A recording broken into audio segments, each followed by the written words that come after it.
It starts with Americans arriving abroad, brimming with confidence. They've watched every travel vlog, memorized every phrase, and imagined themselves charming locals with effortless friendliness. They step off planes, roll their suitcases, and beam at strangers like human rays of sunshine. But then it happens, the first encounter. They say, "Hello," to a waiter. Nothing. They wave at someone in the street. Nothing. They laugh at what they think is a shared joke. Silence. And that's when the disappointment sets in. It starts small, a flicker of confusion. Did I say something wrong? They glance around, half expecting someone to join in, half expecting the universe to acknowledge them personally. They don't. And that's when the subtle sting becomes a full-blown existential crisis. Welcome back to my channel. If you're new here, please subscribe, like my video, and turn on notifications so you don't miss our next update. Americans abroad often assume that friendliness is universal. Smile at someone, get a smile back, right? Wrong. In the UK, particularly, politeness is subtle, sarcasm is currency, and blank stares are an art form. A wave might get a raised eyebrow. A joke might get a hum so flat it could deflate a football. And yet, they try. Oh, how they try. They approach the bus stop, eager to ask a local for directions. "Excuse me, do you know when the next bus to Oxford Street is?" The Brit nods once, murmurs something indistinct, and disappears into their headphones. No conversation, no eye contact. Just the cold, distant efficiency of someone who clearly has somewhere far more important to be. The American walks away, head slightly bowed, muttering under their breath, "I just wanted to be friendly." At pubs, it's even worse. Americans enter, expecting instant camaraderie. They shout cheerful greetings to strangers, attempt casual banter about football, or comment on the weather. The response? Silence. A brief nod, or a smirk so deadpan it could be carved from stone. They order a pint, sit down, and scan the room for friendly eyes. Everyone else is quietly nursing their beer, scrolling on their phones, or immersed in their own conversations. The American starts telling a story, a real showstopper, in their mind. They pause for laughter. The room continues sipping quietly. Nothing. Just the sound of frothy beer being swallowed. It's not malice, it's cultural nuance. In Britain, conversation is earned, not broadcasted. Banter is subtle. Humor is layered. Overenthusiasm can be met with polite ignoring or gentle ridicule. And Americans, bless them, are like human megaphones in a library of whispers. Their disappointment grows. They can feel it in their chest. This creeping realization that being outgoing and loud does not guarantee social success outside home turf. Even in the street they try. A friendly good morning to a passerby results in a glance so fleeting it could barely be called acknowledgement. They smile wider, "At a lovely day, isn't it?" The reply is a simple nod or a terse, "mm."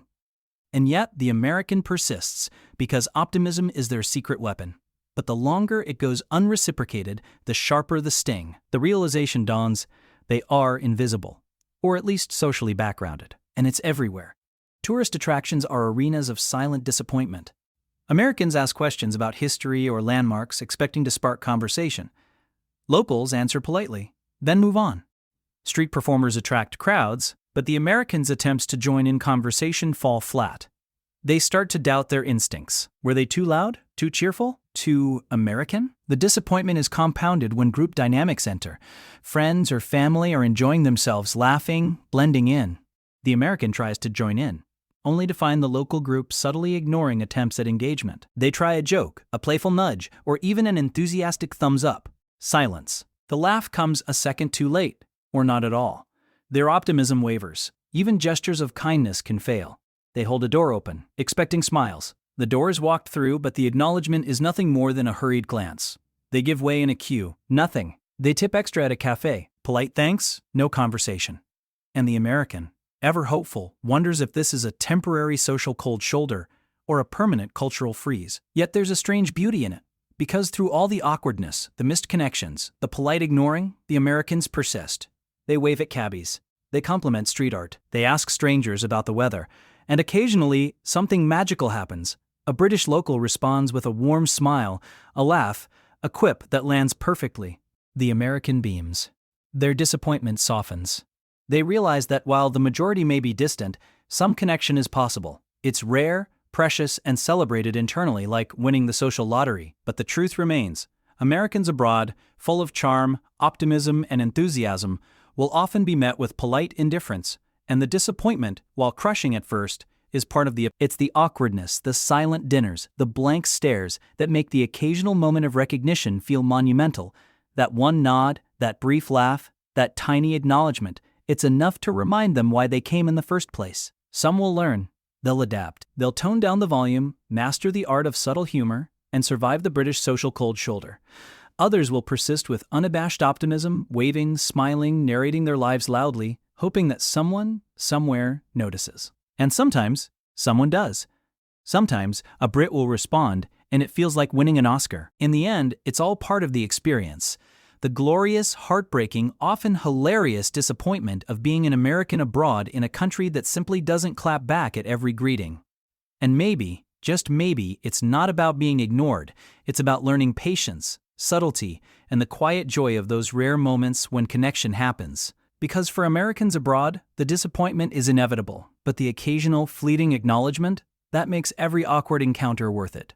And just when Americans think they've hit peak disappointment, the universe has more subtle torture in store. Queuing at the corner shop, they try to start small talk with the cashier. "Lovely weather today, isn't it?" The response, a barely audible grunt, as if the weather itself had personally offended them. They smile anyway, nod politely, and mutter, "Ah, well, can't win them all." At restaurants, the saga continues. They compliment the decor, mention the charming ambiance, even joke about the portion sizes. The server smiles politely but clearly has mastered the British art of smiling without actually smiling. The American laughs alone, internalizing every polite non-reaction as a personal defeat. They think, "I tried. That's all that matters, right?" Even public transport becomes a stage for disappointment. They attempt to ask someone which stop to get off at.